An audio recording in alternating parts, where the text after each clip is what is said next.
देव food punishment. Balwant नाम का अपराधी एक सेंट्रल जेल का कैदी था।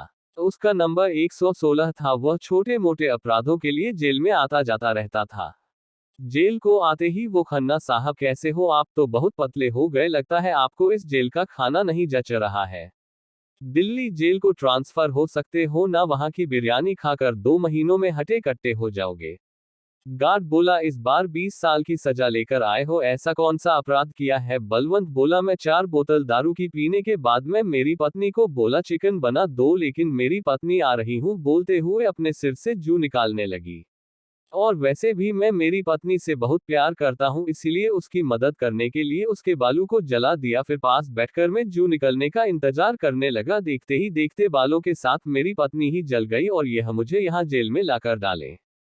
बलवंत जेल में बैठकर गाने लगा, प्यार किया तो डरना क्या, प्यार किया तो डरना क्या। इतने में रसोइया आके एक प्लेट में 2 रोटी, पालक की सब्जी और एक उबला हुआ अंडा खाने को दिया। घास फूस किसकोला कर दे रहे हो, मैं क्या बकरी हूँ क्या? मुझे 2 दिन के लिए बाहर छोड़ो, मैं 1 लाख रुपए चुरा कर लाऊंगा और फिर मेरे नाम से सभी जेल के कैदियों को बिरयानी खिलाना। रसोइया गुस्से से बोलने लगा, यहाँ आओ। तो उसके पास गया। इतने में ही रसोइये ने बलवंत के खींचा कर 2 गुस्से जड़ दिए और रसोइया बोला, जो दिया वह खाओ। बलवंत गुस्से से रसोइया को गालियां बोलने लगा।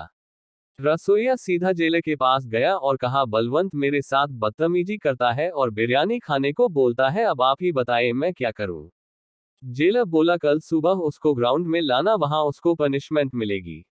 अगले दिन बलवंत के दोनों पैरों को रस्सी से बांध दिया गया, रस्सी के सहारे उल्टा लटका दिया गया और उसके मुंह के सामने भर भर के बिरयानी रखी गई। गार्ड उसको कभी बिरयानी के पास ले जाता तो वापस ऊपर रस्सी से खींच लेता, लेकिन उसको बिरयानी नहीं खाने देता। सब देखकर बलवंत सबसे माफी मांगने लगा। जेलर बोला, इसकी सजा पूरी हो गई है। गार्ड ने बलवंत को नीचे उतारा और कहा, ये पकड़ो अपनी बिरयानी। बलवंत यह सब देखकर बहुत खुश हुआ। मोरल, हमें सबसे अच्छी तरीके से बात करना चाहिए।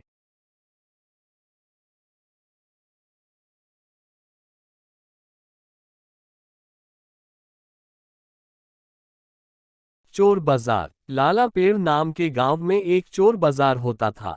वहां सब चुराए हुए माल बहुत ही कम कीमत पर मिलते थे। सेलफोन, शूज, कपड़े, जूते, इलेक्ट्रॉनिक आइटम, यूं बहुत प्रकार की चीजें।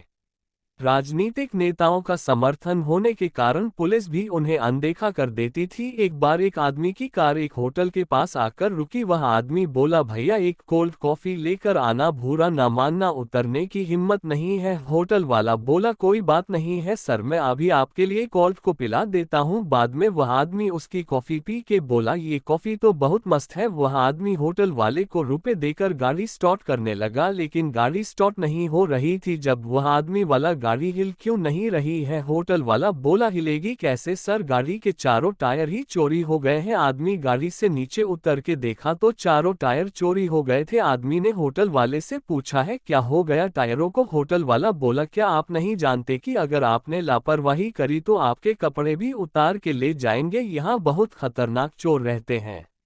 वह आदमी बोला, अब मैं क्या करूं? पुलिस रिपोर्ट लिखवा कर आता हूं। होटल वाला बोला, पुलिस रिपोर्ट लिखवाने से कोई फायदा नहीं है, वो टायर चोर बाजार पहुंच गए होंगे। जल्दी से चोर बाजार जाओ और अपने टायर खरीद के लाओ, सस्ते में मिल जाएंगे। आदमी बोला, मेरे ही टायर में वापस खरीद लूं, ये क्या जबरदस्ती है? उस आदमी ने अपना सिर पकड़ लिया।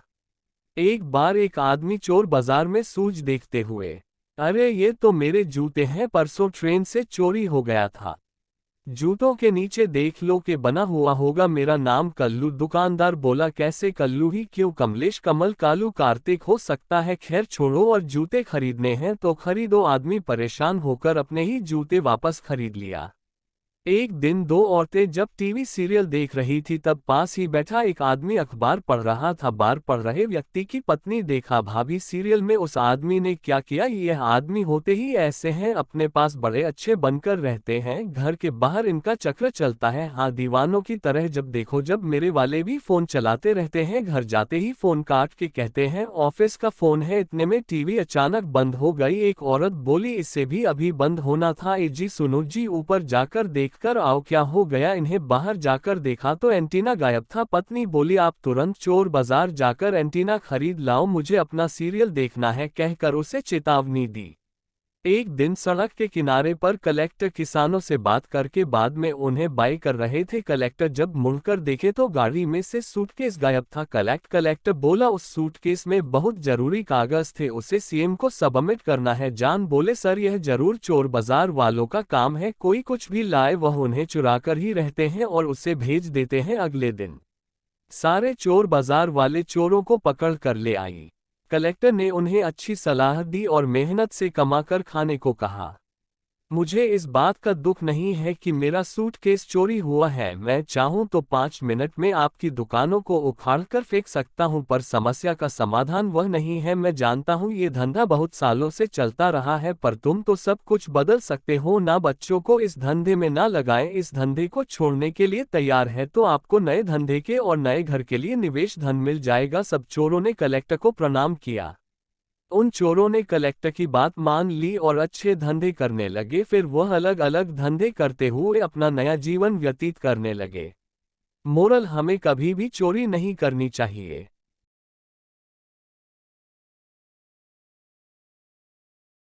मटन इडली। नारायणपुर गांव में भीम कह के एक आदमी कैटरिंग सर्विस का व्यापार चलाता था। भीम जो भी पकवान पकाता था वह बहुत स्वादिष्ट होते थे। उस गांव में छोटा हो या बड़ा कोई भी प्रोग्राम के लिए भीम को ही खाना बनाने का ऑर्डर मिलता था। भीम को खाना पकाने में उसका परिवार बहुत मदद करता था। उनका पिता सांभर बनाने में स्पेशलिस्ट था, माँ बिरयानी बनाने में स्पेशलिस्ट थी और उनके भाई भी खाना पकाने में मदद करते थे। वहीं एक गांव में राजा सिंह नाम से एक आदमी रहता था। राजा सिंह बहुत पैसे वाला था, उनकी गांव में अच्छे नाम के साथ अच्छी संपत्ति भी थी। एक बार राजा सिंह उनके पास काम करने वाले मुनीम से, मुनीम जी हमारे बेटे का जन्मदिन नजदीक आ रहा है, खाना पकाने के लिए हमने अब तक किसी को नहीं रखा। उस दिन गाँव वालों को पूरे दिन में खाना पकाने की जरूरत न पड़े, वह पूरे दिन अपने ही यहाँ खाना खाए। उस दिन हमारे घर के सिवाय किसी और के घर में खाना नहीं पकाना चाहिए। सुबह ब्रेकफास्ट, दोपहर को लंच और रात को डिनर यही करवाएंगे। शहर से एक अच्छा बावर्ची बुलवा दो। मुनीम बोला शहर से क्यों बुलवाना है सर, हमारे गांव में भीम कहकर एक बावर्ची है, मैंने सुना है वह बहुत अच्छा खाना बनाता है। अगर आप भीम को बुलाएंगे तो भीम खाना बहुत अच्छा बनाएगा। ये सुनकर राजा सिंह ने भी हाँ कर दी। एक दिन राजा सिंह भीम के घर गया। राजा सिंह को देखकर भीम और उनके परिवार वाले हैरान हो गए। भीम बोला मालिक आप खुद हमारे घर आए हैं, मुझे तो यकीन ही नहीं हो रहा। कुछ नहीं भीम, मेरे बेटे का जन्मदिन नजदीक आ रहा है, तुम्हें तो पता ही है, इसलिए मुझे एक अच्छा खाने बनाने वाला बावर्ची चाहिए। हमारे मुनीम जी से पूछा तो उन्होंने कहा कि तुमसे अच्छा खाना यहाँ कोई नहीं बनाता, इसलिए मैं खुद आया है, ऑर्डर देने आया हूँ। और हमारे गाँव वाले सब नॉनवेज पसंद करते हैं, इसलिए सब तरीके के नॉनवेज आइटम उस दिन रहने चाहिए। ब्रेकफास्ट से लेकर डिनर तक सब कुछ हमारे पास ही रहना चाहिए। अगर लोगों ने तुम्हारे खाने को अच्छा नहीं बताया तो मैं पेमेंट नहीं दूंगा, और वही अगर तुम्हारे सब आइटम अच्छे हुए तो मैं तुम्हें डबल पेमेंट दूंगा। फंक्शन का दिन आ गया। भीम की पत्नी भीम के पास आकर इस बार मैं भी कुछ पकवान बनाती हूँ। भीम बोला तुम्हें एक बार कहने से समझ नहीं आता है क्या, हमारा रसोइया का परिवार है इसलिए हम अच्छे से पकाते हैं, तुम्हें कुछ पकाने की जरूरत नहीं है, तुम पहले वहां जाकर तक सब्जियां तो काटो। तब उसकी पत्नी बहुत दुखी हुई। कुछ देर बाद राजा सिंह का साला आया। उसने सोचा मेरे दोस्त को यहाँ खाना बनाने का ऑर्डर नहीं मिला है, मैं भीम को भी अच्छे से खाना नहीं बनाने दूंगा, और जाकर उसने चटनी को फेंक दिया। अब राजा सिंह को और मुनीम को बुद्धि मिलेगी, मेरे दोस्त को खाना बनाने को नहीं दिया। कुछ देर बाद चटनी को नीचे गिरा हुआ देखकर भीम अरे अरे अरे चटनी ऐसे कैसे गिर गया। तब परिवार वाले उधर आए। तब भीम अब क्या करे, चटनी तो गिर गया, अभी आधे घंटे में मेहमान तो आ जाएंगे।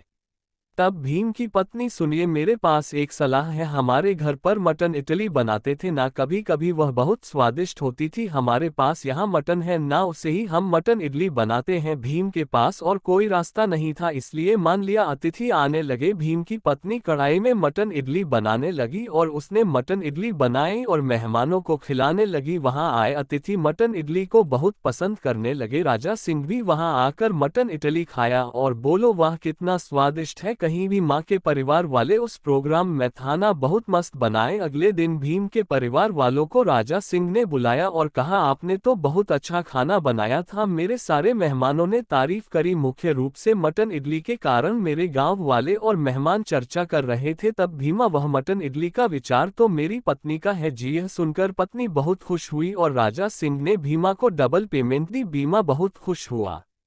अगले दिन मुनीम ने लैपटॉप में कैमरा फुटेज को राजा सिंह को दिखाया। उसके अंदर उसका साला उनकी चटनी को फेंक रहा था। ये सब देखकर राजा सिंह बहुत गुस्सा हुआ। ये सब देखकर राजा सिंह खन्ना को घर के बाहर निकाल दिया। मोरल, हमें कभी भी दूसरों के बारे में बुरा नहीं सोचना चाहिए, वरना हमारा ही बुरा हो जाता है।